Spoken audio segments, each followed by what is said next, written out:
Hi, everybody. It's Grace. Welcome to Eating Peace this week.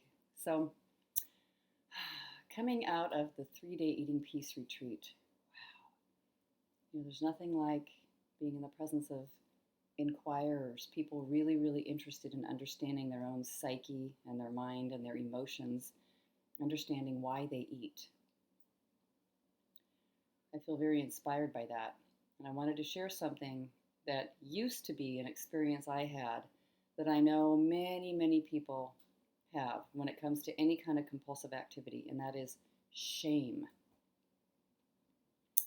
I cannot tell you how many times I had the feeling of looking over my shoulder, like, God, if somebody saw what I'm doing, if my mother saw what I'm doing, if my father saw what I was doing, if my grandparents and family, if my friends, as I'm eating, walking and eating or driving and eating, maybe binge eating where I'm really frantic and just stuffing stuff and there's food on the passenger seat of my of my car, and I'm driving and practically looking at the food and driving with one hand and trying to open containers on the road, or later getting so stuffed and so filled that I would force myself to vomit. It still feels embarrassing, like embarrassing isn't quite the word, but just like awful to sort of remember and be in that experience, being willing to push yourself to the brink of such pain and agony, to risk your life because of something, being willing to go through that, being willing to do something that creates shame within you. Like if seeing yourself and you think, oh my God, so horrible, such a mistake, so debilitating, so agonizing. That's a pretty powerful energy. The interesting thing about shame that I used to experience all the time, and it can still sort of pop up at a little memory sort of floating. Oh, remember that, or oh, that was kind of embarrassing, or you put your foot in your mouth. Somebody was sharing with me recently, an inquirer. I put my foot in my mouth in this conversation, and she was experiencing a little bit. She said the wrong thing. So, when you have that experience, the thing about it is it's this incredible blanket of fog coming down over your whole experience to hide what it is that caused you to be stimulated and triggered and to move into the intensity of your compulsion in the first place. That is no longer important. That is no longer even seen. It never occurred to me to ask when I was in my 20s until I went to see wise people and get counsel and therapeutic help. It never occurred to me to wonder, how do you think that happened in the first place? What do you think was going on? Why did you want to eat? It's like I got into this, like terrible, secret, horrible, leave it alone, bury it in the ground 500 feet deep. Let's try to smash that down and annihilate it. There's something about me that's wrong. And it can just be so overriding and so awful, make you feel just sick to your stomach. You don't ever want to see anyone. No one ever can be a fly on the wall when you're doing this activity, right? Never. It's like there's heaven and hell, and you are clearly in hell. But just consider relaxing that mindset, that sensation, that overall view that you have done something unconditionally wrong. Let's just relax that. Because then, even if you have a sick feeling about what you've done, okay, great. You're doing something really hard on yourself. What do you think was going on before you felt the urge to do it? What do you think was going on before the craving came in? Why was it so important to begin eating? Maybe pictures of food even came to your mind before you were even in the presence of food. That used to happen to me all the time. Wow, I could go eat such and such. Well, what's going on right in that moment when I get a picture of maybe eating and I even feel better just by having the picture. Oh, I could go do that. Yeah, that's something I could go do. Don't think that. Don't think that. You don't want to do that. battle.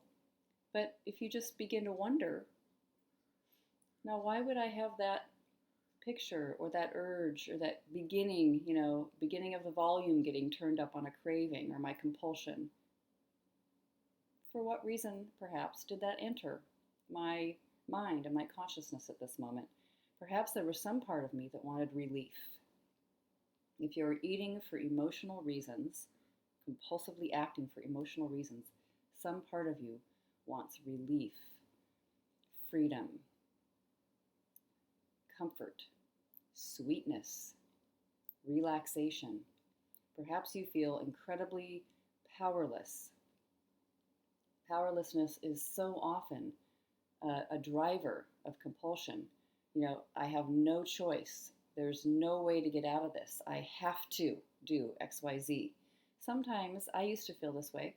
You're at night in your own home with your own time. You're not on a work schedule. You can do whatever you want. But as it turns out, you have a to-do list. You have a to-do list. You need to do laundry. You need to call the plumber. You need to take care of the taxes. You need to clean the kitchen. There's just an endless amount of things that you could be doing. You need to make a few phone calls and respond to things and do filing. The list, your own to-do list that you created that you think must happen, is overriding your sense of also a need for relaxation and peace and quiet.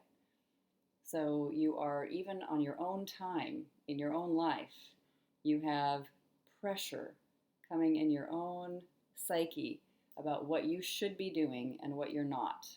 Sometimes younger people that I speak with about compulsive behavior feel like they should be getting on with it, they should be doing their degree, they should be working at a better job, should, it's just constant. And this comes in as, an idea, awareness. Maybe they compare themselves to somebody else. Who knows what's going on? But beginning to wonder, instead of being deeply ashamed of yourself, beginning to wonder, maybe something's right with me. Maybe I'm reacting to some thoughts that I have in my mind that are really powerful and really emotional and maybe not serving me well. Or, of course I wind up eating. It's not like something's wrong. There's something right with me that I'm winding up eating. Just consider it. What you can do is sit down, even if you already ate. You don't have to do this before eating. I highly recommend it because it can be very interesting to write and sit and find out what it is you're thinking. It slows you down a little to write. But you can, if you've already eaten and already done the thing, that you don't want anyone to see, you can sit and write and just begin to say, now I wonder what would be going on. What was I thinking about right before I had the thought to go eat something? Was I feeling disturbed by anything? Did I have a memory come up? Did somebody ask me to do something? Did someone make a request? Did I feel like I wanted to relax, but I screamed at myself on the inside to get going with the laundry? What was happening? What was in my awareness before I started moving towards the comfort, relief, wildness, violence, whatever, of overdoing something, overeating? Was I overthinking, over consuming something, some story in my mind? And being a detective for that, an investigator, can be the most amazing freedom. You don't have to have any special answers. Just by seeing it, rather than adopting the policy of being ashamed of yourself and then doing penance and paying and punishing yourself so that you get back to solid ground and keeping terrible secrets within, maybe you can begin to wonder, what is going on? Why did I eat? Why did I feel like eating if there was a very good reason? All right, so let me know how it goes. Take care. Bye-bye.